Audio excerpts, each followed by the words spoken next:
मी सुशील मदन मोहन भक्तूर नारायण चाळ Christ gospel church इथून आपलं स्वागत करत आहे ऑनलाईन आणि ऑफलाईन आपल्या संदेशामध्ये। आजचा जो संदेश आहे त्या संदेशाचं शीर्षक असं आहे की stay pure no matter what. तुम्ही पवित्र राहा। तुमच्या आयुष्यामध्ये किती कठीण प्रसंग आला तरी तुम्ही काय राहायला पाहिजे, पवित्र राहायला पाहिजे। आणि पवित्र या संदर्भातलं आपण काय एक वचन वाचलं, फिलिप्पीकरास पत्र 1:10 ते वचन आधी आपण वाचूया। फिलिप्पीकरास पत्र 1 आणि 10।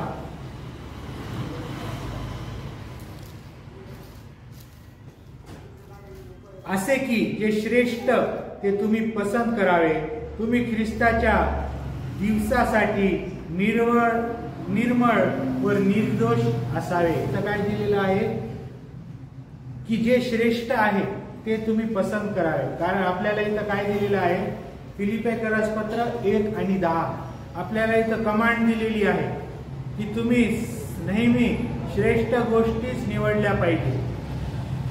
असे की जे श्रेष्ठ ते तुम्ही पसंत करावे, तुम्ही ख्रिस्ताच्या दिवसासाठी निर्मळ व निर्दोष असावे। जे गोष्टी श्रेष्ठ आहेत तेच आपण काय केलं पाहिजे, ॲक्सेप्ट केलं पाहिजे। आपल्याला दर्जा दिलेला आहे परमेश्वराने काय की तुम्ही माझे लेकरं आहात, तर तुम्ही जे बेस्ट आहे ते बेस्टच तुम्ही काय केलं पाहिजे, ॲक्सेप्ट केलं पाहिजे। बेस्टपेक्षा खाली तुम्ही गेला नाही पाहिजे। कारण आपल्या परमेश्वराने त्याच्या लेकरांसाठी स्टँडर्ड काय केलेले आहेत, सेट करून ठेवलेले आहेत। त्याला वाटतं त्याच्या लेकरांनी नेहमी इथं राहावं, खाली राहू नये। तर इथं काय दिलेलं आहे, श्रेष्ठ तर बेस्ट जी आहे तर बेस्टच आपल्याला भेटलं पाहिजे, बेस्टच आपण निवडलं पाहिजे आणि बेस्ट आपल्याला मिळूपर्यंत आपण वेट केला पाहिजे। तर तुम्ही ख्रिस्ताच्या दिवसासाठी निर्मळ व निर्दोष असावे। तर ख्रिस्ताच्या दिवसासाठी म्हणजे जेव्हा आपला न्याय होईल किंवा मग जेव्हा ख्रिस्त येईल तेव्हा आपण कसं निर्मळ आणि निर्दोष असावे। निर्दोष आपण केव्हा असू शकतो, आपण जे नेहमी ऐकतो किंवा वाचलं की मनुष्य जो आहे तो मरेपर्यंत त्याच्याकडून चुका होतात आणि पाप होत असतं। पण आपल्याला आणखी एक परमेश्वराकडून सूट काय भेटलेली आहे की आपण आपल्या पापांची क्षमा त्याच्याकडे मागू शकतो। तर आपण निर्मळ आणि निर्दोष केव्हा असू शकतो, जेव्हा आपण पवित्र आयुष्य जगतो। आणि आपल्याला परमेश्वराने पवित्र आयुष्य जगण्यासाठी का सांगितलेलं आहे तुम्ही सांगू शकता का? स्वर्गाच्या राज्यात प्रवेश होण्यासाठी पवित्र राहणं जरुरी आहे। अच्छा, आणखी कोणी? आणखी एक गोष्ट, मी आज आपण चर्चमध्ये आल्यावर स्तोत्रसंहिता 23 वाचत होतो। तर ह्यात मधलं तिसरं वचन वाचत असताना एक गोष्ट मला स्ट्राईक झाली। ह्याच्यापूर्वी कित्येकदा हे वचन वाचलेले, तर आज वाचत असताना एकदम ती गोष्ट मला स्ट्राईक झाली आणि अशी क्लिक झाली। तर ती अशी की तो माझा जीव ताजा तवाना करतो, तो आपल्या नावासाठी मला नीती मार्गाने चालवतो, आपल्यासाठी नाही तर त्याच्या नावासाठी, त्याची बदनामी होणे। तेव्हा आपलं शिष्य जे असतात ते जर वाईट वागले किंवा मग खराब वागले तर बदनामी कोणाची होती, त्यांच्या गुरुची होती ना। तेव्हा मग एका शाळेमधून वाईट विद्यार्थी जर बाहेर पडले तर शाळेची बदनामी होती। किंवा मग एका कुटुंबात एखादा व्यक्ती खराब असत किंवा मग त्या कुटुंबात जे लोक आहेत ते खराब असतील तर बदनामी कोणाची होती, त्या कुटुंबाची होती। तर तसंच इथं परमेश्वर आपल्याला नीतिमार्गाने का चालवतो, तो त्याच्या नावासाठी, कारण त्याच्या नावाची त्याचं नाव खराब होऊ नये। कारण जेव्हा आपण नीतिमार्गाने चालू तेव्हा आपण काय म्हणून ओळखले जाऊ, परमेश्वराचे लेकर म्हणून। जर नीतिमान आणि वाईट या दोघांमध्ये फरकच नसत, मनुष्याच्या वागण्यामध्ये, कोणत्या मनुष्याच्या वागण्यामध्ये जर फरकच जाणवत नसत, तर मग कोणता देवाचा माणूस कोणता वाईट माणूस आपण ठरवू शकतो का? देवाचा माणूस देवाच्या मार्गाने चालतोय आपण कशावरून ठरवतो? त्याच्या वागण्यावरून, त्याच्या नीतिमार्गाने चालण्यापासून त्या गोष्टी आपल्याला काय होतात ठरल्या जातात. तर परमेश्वर आपल्याला नीतिमार्गाने का चालवतो? तो त्याच्यासाठी, त्याच्या नाव त्याचं आणखी उंचून ठेवण्यासाठी. जर आपण वाईट वागलो, चर्चला येतो, वाईटही वागतो, तर काय बदनामी होती? अरे हा चर्चला पण जातो, स्वतःला ख्रिश्चन पण म्हणतो आणि हा तर अशा प्रकारे वागतो. लोक बदनामी करणार ना, लोक बाहेर नाव ठेवणारच. पण एखादा व्यक्ती चर्चला पण जातो आणि त्याच्या स्वभावातूनही त्याचं वागणं दिसत असेल तर लोक एवढंच तारीफ करतात की तो चर्चला जातो म्हणून तो व्यक्ती एवढा सुधारलेला आहे, एवढा चांगला आहे. तर आपल्या वागण्याद्वारे, आपल्या नीतिमार्गाने चालण्याद्वारे कोणाची स्तुती होती? परमेश्वराची स्तुती होती, देवाची स्तुती होती.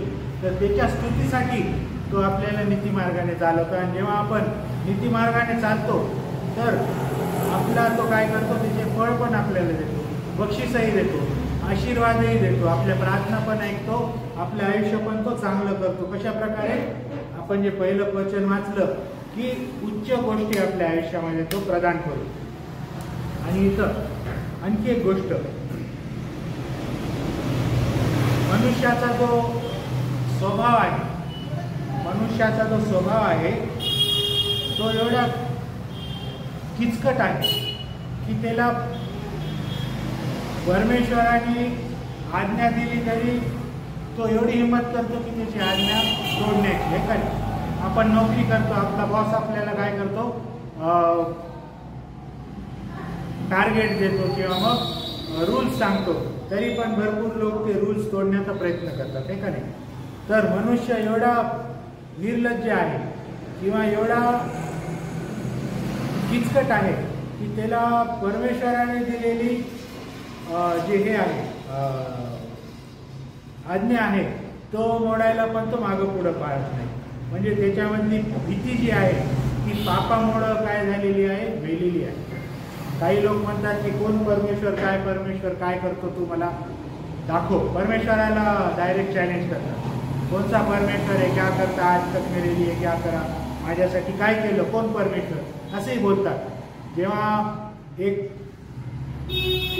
मी फोटो पाहिला होता, तो एक फोटो आहे आणि त्या फोटोमध्ये त्या प्रश्नाचं उत्तर आहे. प्रश्न असा आहे की एक मनुष्य गार्डनमध्ये उभा असतो आणि तो परमेश्वराला विचारतो की परमेश्वरा, तू खरोखर आहे हे मला तू दाखवून दे. तो काय म्हणतो? जर परमेश्वर तू रिअलमध्ये या जगामध्ये आहेस तर तू मला दाखवून दे तू जगामध्ये आहे म्हणून. आणि दुसऱ्या फोटोमध्ये काय होतं? रात्र होती. तिसऱ्या फोटोमध्ये काय होतं? दिवस होतो. सगळीकडे पक्षी जनावर येत जात राहतात. तर तिथंच उत्तर आहे. तो विचारतो प्रश्न, अंधार झाला, रात्र झाली, आपोआप होऊ शकते. आपोआप या गोष्टी क्रिएट होऊ शकतात. सकाळ झाली, हेच उत्तर होतं की आम्ही जे सकाळ रात्र व्हायला लागली ते आपोआप होऊ शकत नाही. आणि जे एथिस्ट लोक असतात, जे लोक परमेश्वरावर विश्वास ठेवत नाही, ते भरपूर डिबेट करतील. किंवा डार्विनची थेरी आपण शाळेमध्ये वाचली असणार की माकडापासून जो मनुष्य आहे तो माकडापासून त्याची निर्मिती झाली. करोडो वर्षामध्ये त्याच्यामध्ये चेंजेस होत गेले आणि माकडापासून काय झालं? मनुष्याची निर्मिती झाली. आणि जेव्हा ह्या गोष्टीवर आपण डिबेट करायला बसतो तर पर्टिक्युलर परफेक्ट पॉईंट्स समोरच्याला डिबेट करण्यासाठी नसतात, रागात येऊन जातात. हे एथिस्ट असतात, जे परमेश्वराला मानत नाही आणि जे डार्विनच्या थेरीवर विश्वास ठेवतात, तर ते लोक ह्या गोष्टीला स्वीकारतच नाही. आणि जेव्हा डिबेट आपण चांगले पॉईंट घेऊन किंवा सायंटिफिकरित्या पॉईंट घेऊन त्यांच्यासमोर मांडायला प्रयत्न करतो तर हे भांडायला सुरुवात करतात. तर आपण काय बोलत होतो की मनुष्याचा स्वभाव असा आहे की तो परमेश्वराच्या आज्ञेला पण डावलून लावतो. आणि जर एखादा व्यक्ती परमेश्वराची आज्ञा पाळत असेल, एखादा व्यक्ती परमेश्वराने सांगितलेल्या अनुसार वागत असेल, तर हे कशामुळे शक्य आहे? परमेश्वरामुळे शक्य आहे, कारण परमेश्वराने त्याला त्याप्रमाणे वागण्याची काय दिली, शक्ती दिली. परमेश्वराने त्या व्यक्तीचा कंट्रोल आपल्या हातामध्ये घेतला. आपण पाहतो की जो घोडा असतो, घोडा जेव्हा पळतो तर त्याला कंट्रोल करावा लागतो. जर त्याला कंट्रोल केलं नाही तर तो सुसाट पळतो. तेव्हा मग हत्ती असतात, जे पागल झालेला हत्ती असतो तो नाश करत फिरतो, गावाच्या गाव नाश करत फिरतो, शेताच्या शेत नाश करत फिरतो. तर त्याला कंट्रोल करण्यासाठी काय, त्याला मग एकतर साखळीमध्ये बांधतात किंवा त्याला मग पागल झाला तर त्याला मारून टाकतात. तर तसंच आहे, जेव्हा एखाद्या मनुष्याला मोकळं जर सोडलं तर तो त्या पागल हत्तीसारखाच झालेला असतो. त्याच्या मनात जे आलं तो काय करतो, स्वतःचं नुकसान करतो आणि दुसऱ्याचंही नुकसान करतो. आणि शेवटी त्याचा अंत कसा होतो, वाईट असा अंत होतो. त्याला मारल्या जातं किंवा त्याला मग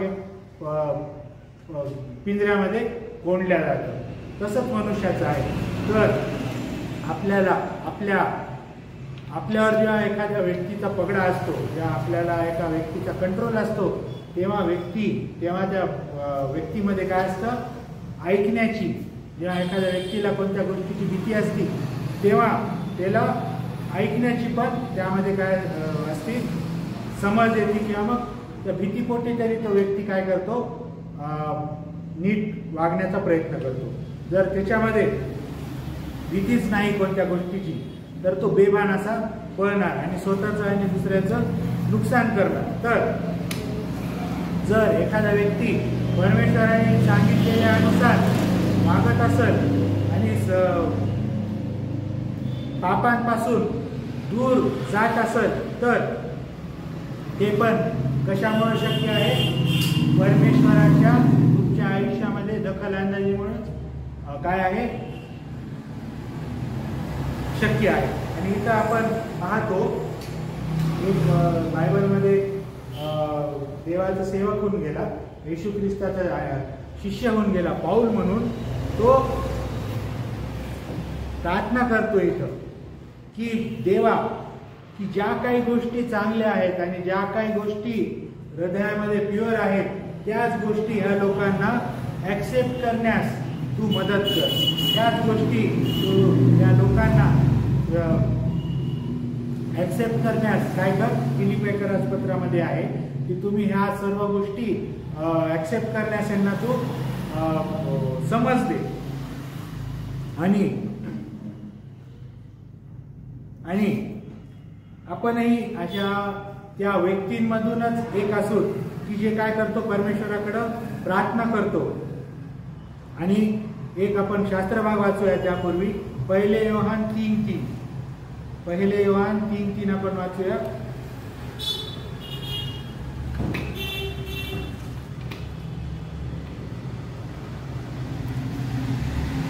जो कोणी त्याच्या संबंधाने ही आशा बाळगतो तो जसा तो शुद्ध आहे तसे आपल्यालाही शुद्ध करतो. इथं काय दिलेलं आहे, जेव्हा आपण आपलं सर्वस्व परमेश्वरावर टाकतो तर तो जसा तो पवित्र आहे, शुद्ध आहे, तसा आपल्याला शुद्ध आणि पवित्र करण्याचा तो प्रयत्न करत असतो, आपल्याला शुद्ध करतो. आणि आणखी एक गोष्ट, पुढची गोष्ट म्हणजे मनुष्याला ही गोष्ट कळत नाही की जो शैतान आहे तो सतत आपल्याला पापामध्ये पाडण्याचा प्रयत्न करत असतो, पापामध्ये पाडण्याची गुरड पाडत असतो, वेगवेगळ्या दिशेने, वेगवेगळ्या प्रकारे. जसं आता आपण जी आदाम आणि हवाची गोष्ट ऐकली किंवा तुम्हाला माहीत असणार की कशा प्रकारे जगाच्या सगळ्या सुखसोयी आदाम आणि हवाकडे होत्या. तर या सुखसोयी पण असताना सुद्धा त्यांनी हवाला, शैतानाने काय केलं, त्या सर्पाने काय केलं, हवाला पापामध्ये पाडण्यास गुरड पाडली. तिच्याकडे सर्व गोष्टी होत्या, तिच्याकडं सर्व सुखसोयी होत्या. त्या सुखसोयी असताना पण तिला काय गुरड होती की मला आणखी काही नॉलेज पाहिजे, मला परमेश्वरासारखं बनायचं. तर तसंच जो शैतान आहे आपल्याला काय करत राहतो, सतत आपल्या आयुष्यामध्ये अशा काही घटना, दैनंदिन जीवनामध्ये काही समस्या आपल्या येतात, पर्सनल समस्या असतात, जॉब रिलेटेड समस्या असतात, कौटुंबिक समस्या असतात. तर जेव्हा अशा समस्या आपल्या आयुष्यामध्ये येतात तर चूक निर्णय घेण्यासाठी किंवा चूक पाऊल उचलण्यासाठी आपल्याला काय करतो, शैतान नेहमी प्रवृत्त करत असतो.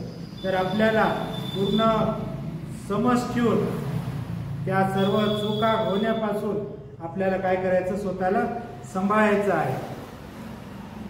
आणि आणखी एक आपण इथं पाहतो की ज्या भुरळ पाडणाऱ्या गोष्टी असतात ना, त्या खूप सुंदर असतात. जसं आपण आदम हव्वाचं पाहू की त्यांच्याकडे जगातली सगळीच सुंदरच्या सुंदर गोष्टी होत्या, पण तरी पण तिला त्या झाडाचं अट्रॅक्शन वाटतं. का?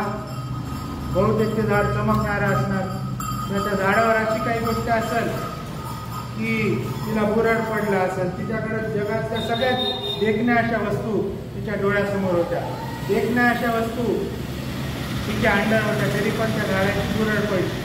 तसंच मनुष्याचं आहे. आज आपल्याला कोणकोणत्या गोष्टीची बुरड आहे? As a human, as a मनुष्य, ॲज अ स्त्री, ॲज अ पुरुष आपल्याला कोणकोणत्या वस्तूची बुरड आहे? मनुष्याला पैशाची बुरड, सोन्याची बुरड, श्रीमंत होण्याची बुरड, मोठा गाडी बंगला असण्याची बुरड, किंवा मग ताकदवर होण्याची बुरड, आहे का नाही? या सगळ्या बुरडच आहेत. आणि त्या सर्व गोष्टी लांबून आपल्याला काय वाटतात, खूप सुंदर अशा वाटतात. आणि ज्या गोष्टी भुरळ पाडणाऱ्या असतात ना, त्या गोष्टी लांबून फार सुंदर दिसतात. आणि जेव्हा आपण एकदा त्यामध्ये अडकतो, कचाट्यात आपण अडकतो, तर त्याच गोष्टी आपल्याला आपल्या आयुष्यामध्ये प्रॉब्लेम द्यायला सुरुवात करतात. जसं हवा जी होती ती पूर्ण जगाची त्यावेळेस आपण असं म्हणू शकतो की राणी होती. सगळं ते जे गार्डन होतं, त्या गार्डनमध्ये ती राणीसारखं राहत होती. तिने ते आज्ञा मोडली, फळ खाल्लं आणि काय झालं, तिचं आयुष्य एका नोकरानीसारखं झालं. तिच्या आयुष्यामध्ये काय झालं, एका क्षणात राणीपासून ती काय झाली, तिचं आयुष्य एका नोकरानीसारखं झालं. तिचं आयुष्य कठीण असं झालं. ज्या सुखसोयी होत्या तिच्या सगळ्या सुखसोयी काय झाल्या, तिच्याकडून हिसकावून घेण्यात आल्या. तर तसंच आहे, आपण आपल्याला ज्या गोष्टीची भुरळ असते, लांबून सर्वच गोष्टी आपल्याला चांगल्या वाटतात, पण जेव्हा ती गोष्ट आपण एक्सपिरियन्स करतो आणि आपल्या आयुष्यामध्ये त्या गोष्टी जेव्हा आपल्याला समजतात आणि उशीर झालेला असतो, तर तेवढंच अवघड आपल्याला बाहेर पडायला अवघड जातं. काही दिवसांपूर्वी एक मी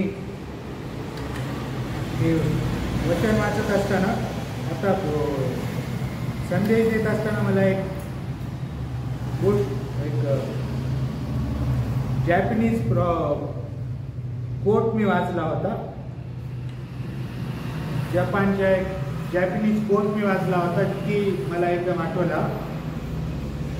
तर ती गोष्ट अशी आहे, ती कोट अशी आहे, म्हण अशी आहे, if you get on the wrong train, get off at the nearest station. The longer it takes you will get off, the more expensive the return trip will be. याचा अर्थ असा आहे की जेव्हा तुम्हाला कळतं किंवा जेव्हा तुमच्या लक्षात आलं की मी चुकीच्या ट्रेनमध्ये प्रवास करत आहे, तर लगेच जेव्हा तुम्हाला लक्षात आलं की मी जो प्रवास करत आहे तो चुकीच्या ट्रेनमध्ये प्रवास करत आहे, तर आपण काय केलं पाहिजे, लगेच पुढच्या स्टेशनलाच उतरलं पाहिजे त्या ट्रेनमधून. कारण जर आपण पुढच्या स्टेशनला उतरलो नाही आणि आपण जितक्या लांब जात राहू, तेवढंच आपल्याला वापस आपल्या गावी यायला काय होईल, अवघड होत जाईल. म्हणून ज्या क्षणी आपल्याला कळलं की मी चुकीचा प्रवास करत आहे, लगेच आपल्याला वाट आपली नीट करून वापस आपल्या घरी आलं पाहिजे. जितक्या लांब तुम्ही जाल, चुकीचा प्रवास करत, तेवढंच तुम्हाला वापस तुमच्या घरी यायला, तेवढ्याच कसाट्यातून, तेवढाच त्रास सहन करत, तेवढ्याच अवघड रीतीने तुम्हाला अवघड जाणार आहे. तर आपण काय केलं पाहिजे, जेव्हा आपल्याला बुद्धी येते, समज येते की मी चुकीच्या मार्गाने जात आहे, तर लगेच आपण आपला एक पाऊल मागं करून वापस घरी आलं पाहिजे. जर तुम्ही त्याच रस्त्याने जात राहाल तर जितक्या लांब तुम्ही जाल तेवढं घर तुमचं लांब होतं. तर वापस वळून येण्याला तुम्हाला डबल त्या गोष्टी क्रॉस करत जायला आहे का नाही. समजा आता आपल्याला इथून उदाहरण, इथून स्टेशनला जायचं, तर स्टेशनला जाण्यासाठी आपल्याला 2 चौक लागतात, 3 चौक लागतात. 3 चौकानंतर आपल्याला स्टेशन येतं आणि तेच जर आपल्याला कुठे जायचं, वसमत रोडला जायचं, तर आपल्याला 10 चौक लागत असते आहे का नाही. तर 3 चौक बरे का 10 चौक बरे? आकडा लांब कोणतं झालं, 10 का 3 झालं ना. तर जेवढ्या लवकर तुम्हाला वापस तुम्ही तुमच्या घरी या, चूक मार्गाने जात असताना तेवढं तुमच्यासाठी सोपं होईल. जेवढा लांब तुम्ही जाल तेवढं तुम्हाला रिपीट जायचे 10, वापस यायचे 10, 20 चौक तुम्हाला ओलांडावे. इथं तुम्हाला द्यायचे 3, यायचे 3, 6, इथं 20 आणि इथं 6, किती कमी. तर जेव्हा तुम्हाला असं जाणवल की आपण चुकीच्या ट्रेनमध्ये प्रवास करत आहोत, तर लगेच आपण काय केलं पाहिजे,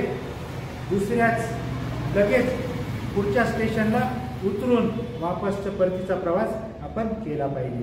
तर जी चूक हवानी केली, तिच्याकडे सर्व काही असताना तिने ती चूक केली आणि सर्व काही ती गमावून बसली. तिने तर गमावलं, तिच्यामुळं आपणही आज भुगतायला लागलोय काय. तसंच आहे एखादी गोष्टीमध्ये हवाचं आपलं काय घेणं देणं तुम्ही विचार करत असाल तर कुठं ना कुठं आपलं तिच्याशी रिलेशन आहे. तर आपले पूर्वज, आदावानी हवा आपले पूर्वज, आपल्या पूर्वजांनी जी चूक केली त्या चुकाचं शिक्षा आपल्याला भोगावी लागेल. तसंच एखादी चूक आपण करत असू तर त्या चुकाचा परिणाम आपल्या पुढच्या पिढीला किंवा त्याच्या पुढच्या पिढीला भोगावे लागतात. तर आपण आपला विचार तर केलाच पाहिजे, पण आपल्या पुढच्या पिढीचा पण आपण काय केला पाहिजे, विचार सतत केला पाहिजे. मग आपल्याला एक प्रश्न हाही पडणार की ह्या सर्व गोष्टी परमेश्वराने बनवल्या आहे का नाही. जग परमेश्वराने बनवलं, जगातली प्रत्येक वस्तू परमेश्वराने बनवली. मग ह्या बुरळ पाडणाऱ्या गोष्टी पण परमेश्वराने जेव्हा बनवल्या किंवा ज्या बनल्या, तर परमेश्वराने या बुरळ पडणाऱ्या गोष्टी एवढ्या आकर्षित का राहू दिल्या किंवा आकर्षित का बनवू दिल्या आहे का नाही. प्रश्न पडत असेल ना. कारण ते फळ जे होतं, ते झाड जे होतं त्या बागेमध्ये, तर परमेश्वराला वाटलं असतं तर त्यांनी ते झाडच तिथं ठेवलं नसतं आहे का नाही. काढून टाकलं असतं, तर झाड त्या बागेत ठेवलंच नसतं. झाड त्या बागेत ठेवलंच नसतं तर हे परेशानी निर्माणच झाली नसती. परमेश्वरासाठी सगळे शक्य आहे ना. तो पाहत होता की माझ्या बोलण्याला तुम्ही किती किंमत देता, मला तुम्ही किती रिस्पेक्ट देता. त्यांनी ते चेक करण्यासाठी तिथं ते झाड ठेवलं. त्याच्यामध्ये सगळ्यात खूप काही ते दिसायला खूप आकर्षक असणार. तर ज्या गोष्टीला आपला बुरळ पडतो तर त्या गोष्टी पण आकर्षक असतात, फार आकर्षक असतात दिसण्यासाठी. तर आपल्याला एक प्रश्न पडू शकतो की जेव्हा परमेश्वर आपल्याला काय सांगतो, पवित्र पण राहायला सांगतो, चांगलं राहायला पण सांगतो, पापापासून दूर राहायला पण सांगतो, पण पापात पडणाऱ्या गोष्टी त्यांनी एवढ्या आकर्षित का राहू दिल्या किंवा आकर्षित का वावरू दिल्या. तर त्याचं उत्तर असं आहे की सगळी जी लढाई आहे, आपली जी मनुष्याची जी लढाई आहे ती सैतान आणि परमेश्वरामध्ये आहे. परमेश्वराला वाटतं की पृथ्वीवरचा प्रत्येक मनुष्य माझ्याकडे यावा. सैतानाला वाटतं की पृथ्वीवरील प्रत्येक मनुष्य माझ्या राज्यामध्ये यावा, नरकामध्ये यावा. परमेश्वराला वाटतं की प्रत्येक मनुष्य पृथ्वीवरील माझ्या संगती माझ्या स्वर्गात यावा. तर सैतानामध्ये आणि परमेश्वरामध्ये आपल्यासाठी लढाई चालू असते. तर जेव्हा एखाद्या व्यक्ती या सर्व बुरळ पडणाऱ्या गोष्टींपासून दूर राहतो, तर परमेश्वराला सैतानाला सांगायला एक गोष्ट भेटते. काय गोष्ट भेटती की बघ तो मुलगा बघ, बुरळ पडणारी गोष्ट त्याच्यासमोर एवढी मोठी आहे, तरी पण त्यांनी त्या गोष्टीला काय केलं, लाथ मारली. आणि त्यांनी ती लाथ का मारली, कारण तो माझ्यावर प्रेम करतो हे का नाही. आपण परमेश्वरावर जेव्हा प्रेम करतो तेव्हाच आपण या गोष्टीपासून दूर राहू शकतो. तर आपण परमेश्वरावर प्रेम करणारे नसून तर सर्वात प्रथम आपण पापामध्ये पापामध्ये पडणाऱ्या बुरळीत पाडणाऱ्या गोष्टींकडे आकर्षित होणार आणि त्या आपल्या आयुष्यामध्ये आपण सामावून घेणार. पण जेव्हा ह्या गोष्टींपासून आपण दूर राहतो, दूर जातो, तर परमेश्वर शैतानाला म्हणतो, तो बघ, तो माझा मुलगा, ती माझी मुलगी, ती माझ्यावर एवढी प्रेम करती, ती एवढी आकर्षित ती गोष्ट आहे, ती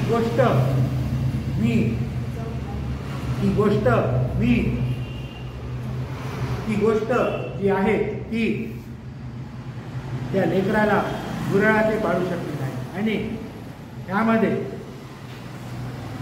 जगामध्ये सगळ्यात आकर्षित करणारी, गुराळात पाडणारी सगळ्यात मोठी गोष्ट म्हणजे काय आहे माहिती का? शारीरिक आकर्षण. शारीरिक आकर्षण जी आहे ती सर्वात मोठी भुरळ पाडणारी गोष्ट अशी मानल्या जाते. कारण मोठमोठे राजे, मोठमोठे किंगडम्स होते ते एका स्त्रीमुळं काय झाले, उद्ध्वस्त झाले. सॉलोमन राजा, तो जो होता सॅमसन, बायबलमधले 2 कॅरेक्टरचे नाव मी घेतो. सॅमसन म्हणून आजवरचा पृथ्वीवरील सर्वात तो ताकदवर असा मनुष्य होता. त्याच्या एवढी ताकद असं म्हणतात की पृथ्वीवर कोणामध्येच नव्हतं. एका वेळेस तो हजार व्यक्तीशी लढू शकतो, एवढा ताकदवर होता. पण एका स्त्रीमुळे त्याचं काय झालं, उद्ध्वस्त झाला. स्त्रीच्या बुरळात पडला, नाश त्याचा झाला. सॅमसन, सॉलोमन राजा, सॉलोमन, तो आजवरच्या पृथ्वीवरील सगळ्यात बुद्धिमान असा व्यक्ती होता. त्याच्यावेळी बुद्धी कोणालाच भेटली. श्रीमंत, मोठमोठा राजा, मोठमोठा किंगडम त्याचं, खूप मोठं राज्य त्याचं. आज जेवढे श्रीमंतातले श्रीमंत लोक आहेत त्याच्यावर तरी तो श्रीमंत. आणि आजवरच्या सगळ्यात दिग्गज लोक असणाऱ्या पैकी सगळ्यात हुशार असा व्यक्तित्व होऊन गेला. पण एका स्त्रीच्या नादी लागून त्याचे काय झालं, नायनाट झालं. आपण हे तर बायबलमध्ये झाले. आपण इतिहासमध्ये शाळेमध्ये शिकलो, त्या जो इतिहास आपल्याला पृथ्वीवरचा माहिती आहे, त्या इतिहासामध्ये पण आपण पाहिलेलं असणार काय की कित्येक राजे एका स्त्रीमुळं उद्ध्वस्त झाले. तर असं म्हणतात की जेवढ्या किती जगामध्ये भुरळ पाडणाऱ्या गोष्टी आहेत, सर्वात खतरनाक म्हणजे स्त्रीची भुरळ, शारीरिक भुरळ. तर ह्याच्यापासून आपण वाचलं पाहिजे. सेक्शुअल टेम्पटेशन, क्लिअर बोलायचं म्हटलं, सेक्शुअल टेम्पटेशन अशी गोष्ट आहे की एका कोणत्याही किती स्ट्रॉंग पुरुषाला, कितीही स्ट्रॉंग महिलेला ते काय करू शकतं, भुरळात पाडू शकतं आणि आयुष्य उद्ध्वस्त करू शकतो. तर त्यामध्ये आपल्याला काय, त्या गोष्टीपासून आपण दूर प्रार्थना करूनच राहू शकतो. परमेश्वरावर आपण प्रीती करूनच राहू शकतो. आपल्या पापांचा पश्चाताप करून त्याच्या वचनामध्ये राहून कोणत्याही प्रकारच्या टेम्पटेशनला आपण दूर राहू शकतो.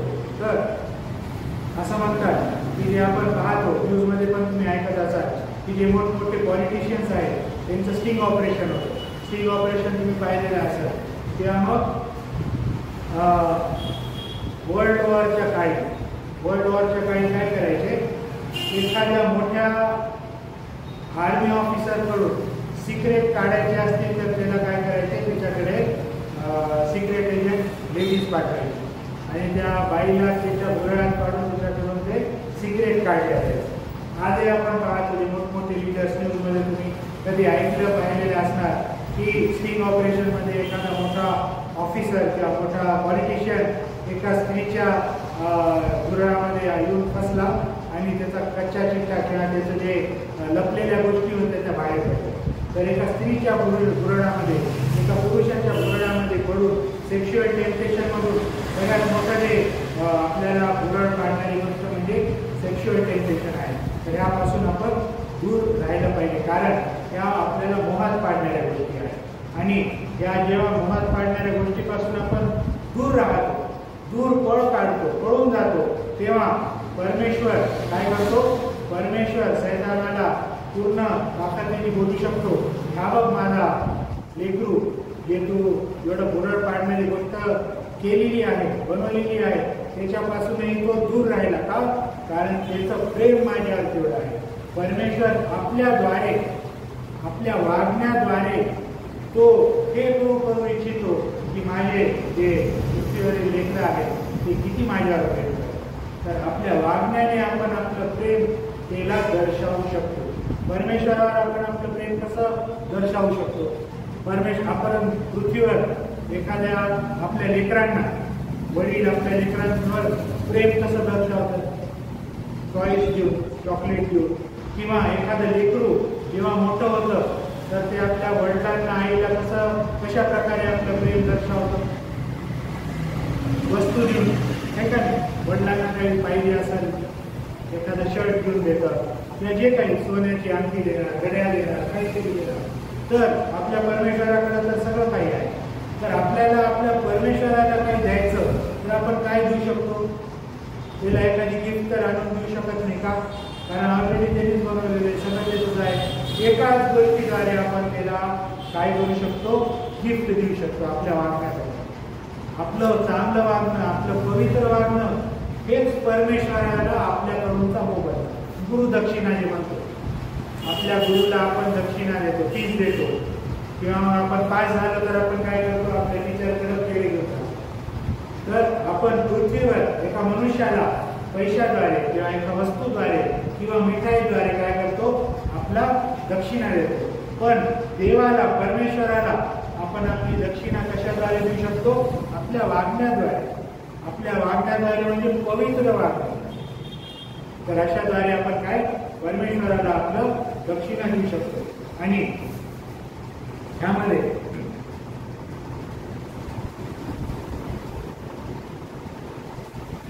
आणि आज परमेश्वर आपल्याला काय म्हणत आहे, काय सांगत आहे की तुमच्या आयुष्यामध्ये कोणतीही परिस्थिती होऊ द्या, प्रत्येक क्षणी शैतान तुम्हाला गुरळामध्ये पाडण्यासाठी तयार बसलेला आहे. पण तुम्हाला त्यामधून सांभाळून राहायचं आहे, पवित्र राहायचं आहे.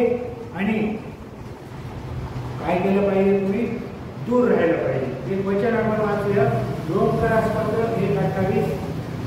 रोमकरासपत्र 1:28 आपण पाहूया. कोणाला सापडल्यास आपण वाचू शकता.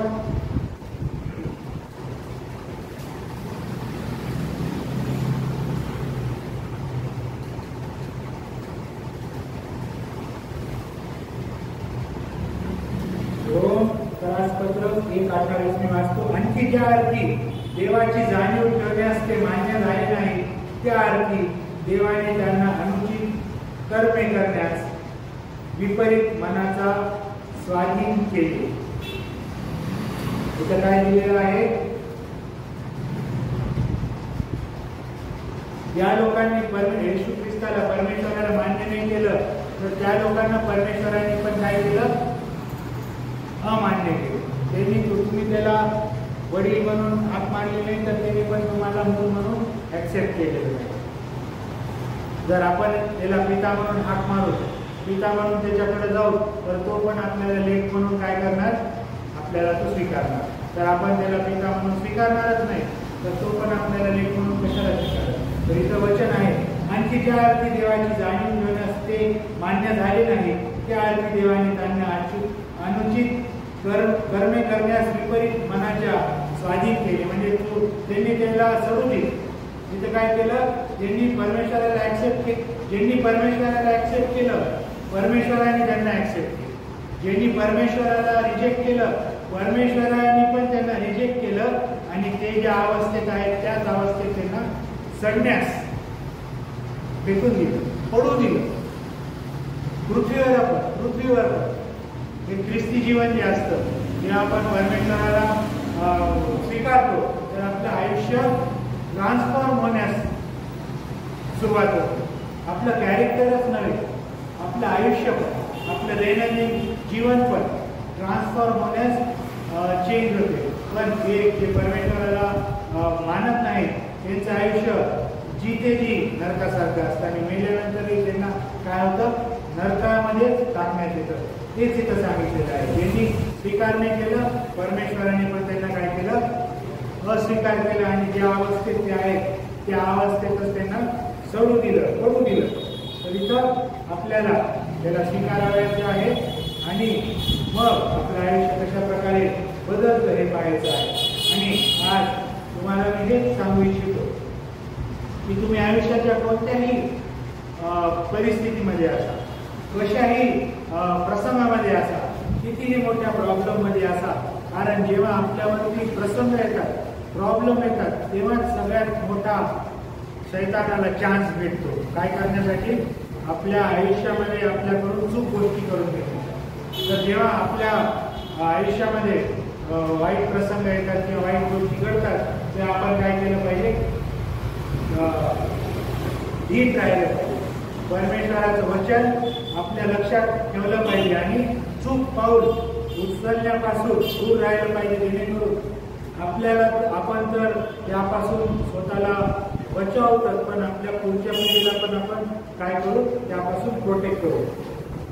आणि आपण नेहमी आपल्यासाठी ते योग्य आहे, जे आपल्या मनासाठी योग्य आहे, आपल्या शरीरासाठी योग्य आहे, जे आपल्या फ्युचरसाठी योग्य आहे, त्याच गोष्टी आपण काय केलं पाहिजे, ॲक्सेप्ट केल्या पाहिजे आणि पवित्र राहायला पाहिजे. जेणेकरून ज्या दिवशी आपण पवित्र आयुष्य जे जगतो, तर ज्या दिवशी येशू ख्रिस्त पुन्हा येईल, ज्या दिवशी आपला न्याय होईल, तर आपल्या योग्यतेनुसार, आपल्या वागण्यानुसार आपल्यावर न्याय होईल आणि त्यानुसार आपल्या काय होईल, आपल्याला आपली जागा देण्यात येईल.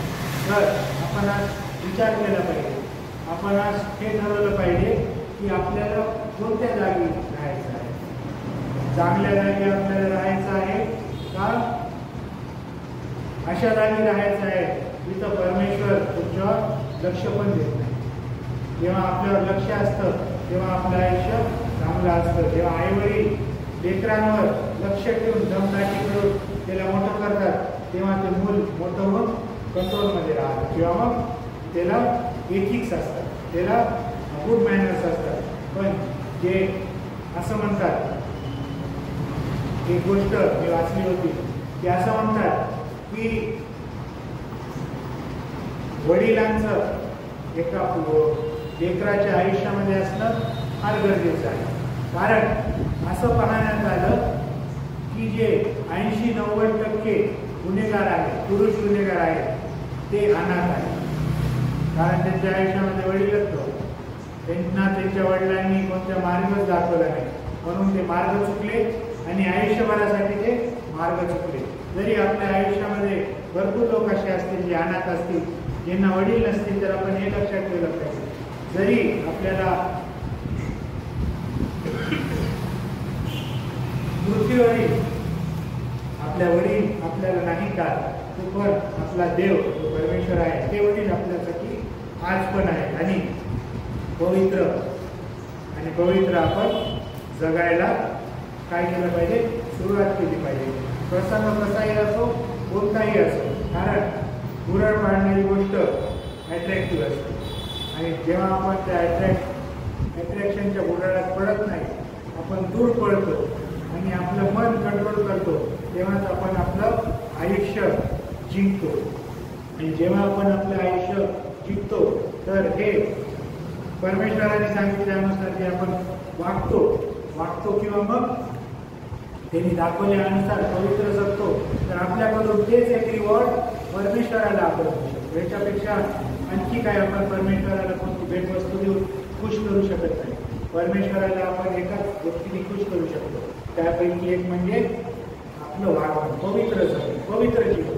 त्यामधूनच परमेश्वराला जेवढा आनंद देऊ शकतो, दुसरी कोणतीच गोष्ट नाही ज्यामधून परमेश्वराला आपल्याद्वारे आनंद होईल. आशा करतो की आजचा संदेश आपल्याला आवडला असणार किंवा समजला असणार.